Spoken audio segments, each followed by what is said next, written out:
more time you've got to fiddle with the blue. So I decided, and I never design castles, I always just get a background, any background. Oops, doesn't matter. Any background at all, and then I make a castle that fits that background that I've painted. Yeah? Right. I was getting a bit carried away there.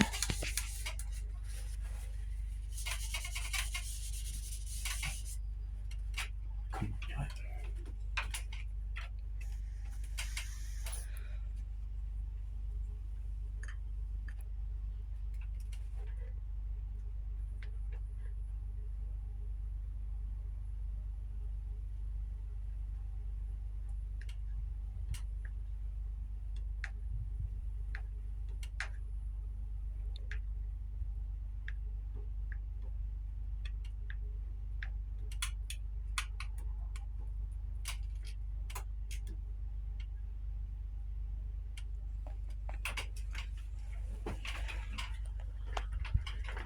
And if I want a distant mountain,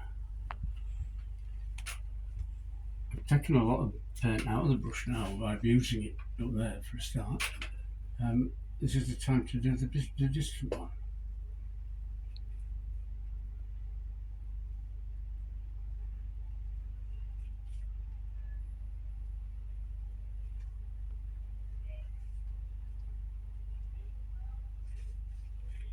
So now, if I put another one on top,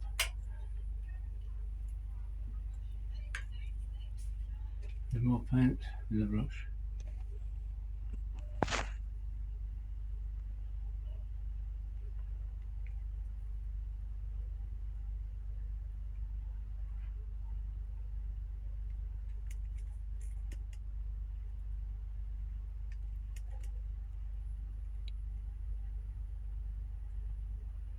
And I'm using the thick of the brush, twisting it round until I've got the thin of the brush. There, you see? Right. So then, land always looks like it's going to a point when it goes into the sea, even if it isn't.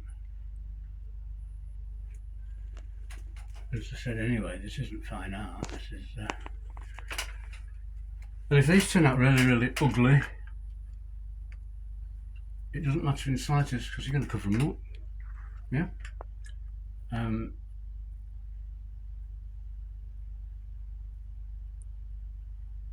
By the time there's a castle, trees, bushes, all the God knows what on top of this, it doesn't matter that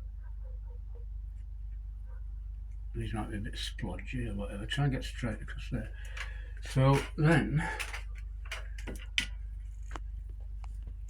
start from the bottom and come up to your horizon again. What we're going to have here eventually, we're going to have the sea at the back. We're going to have the mountains behind them in the distance.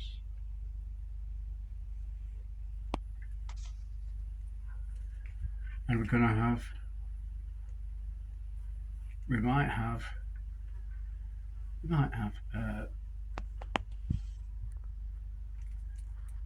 a river, we might have a lake at the front, we might have a river and a lake, we might have the river, the sea and a lake, God knows what we might have, because it all depends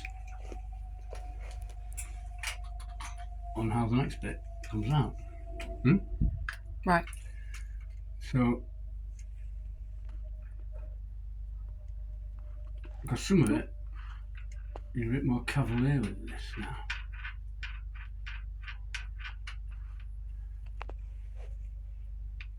Some of it will work, some of it won't. So you select the bit that you're really most pleased with, and keep that and get rid of the rest when you start doing the so we'll have a shadow under that mountain, and we'll have another one under this one.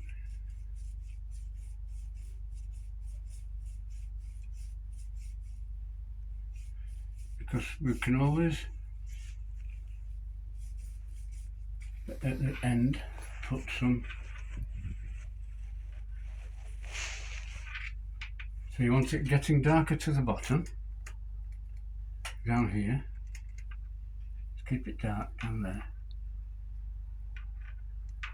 because that will help put the distance into the picture. What you can also do, which I don't show pupils at all, because it's just a complication they can do without,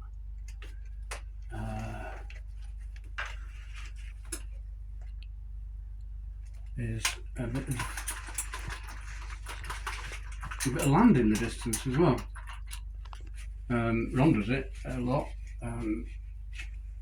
but generally speaking, people don't, because it can be a bit awkward. Sure, I really quite like that.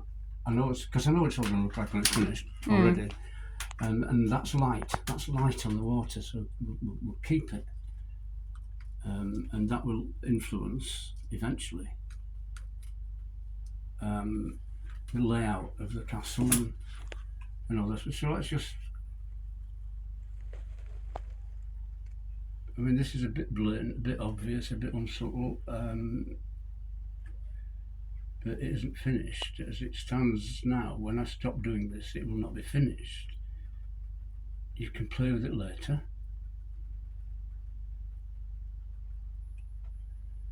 It's a bit of dimension in it, a bit of shape in it.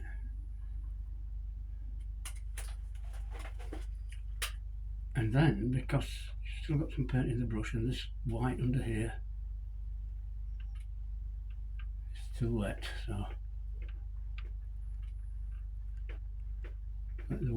let that land reflect.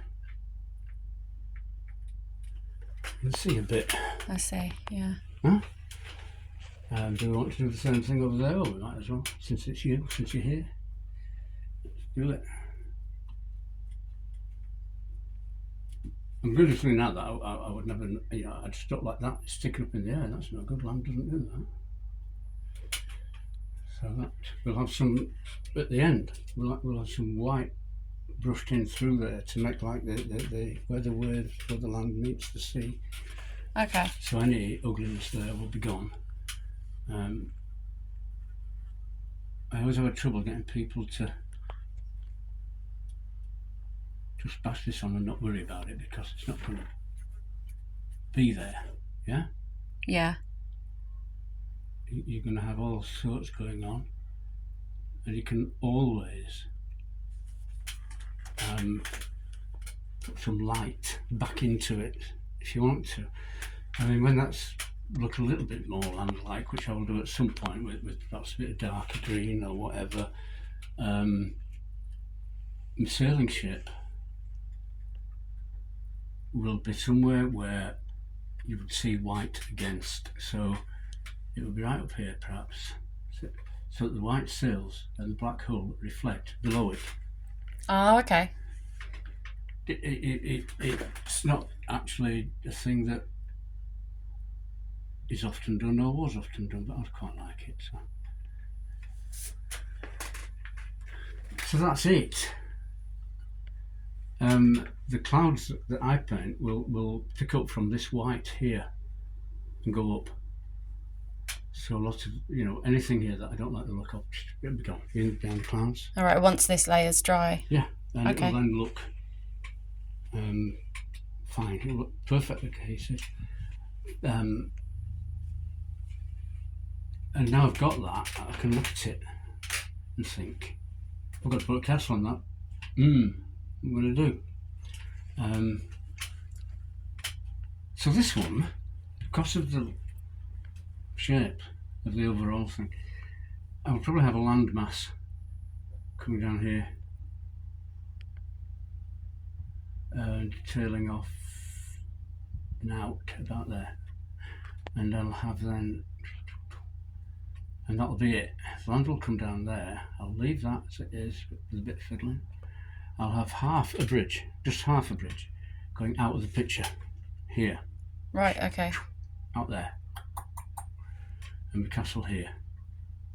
And I'll leave some of that distance through there. Yeah. It's like the sun shining down almost. Yes, yeah, just that. If there's anything I don't like, I mean, I wouldn't want that blunt end there. I want it to be like that. Well, that's fine, I'll do that there. You just brush a bit of white down, just do it. Yeah. You know. Touch it up a bit. Tweak it afterwards. You know, you don't tweak it now, it really doesn't bloody matter. And if you've got an accident you like, keep it.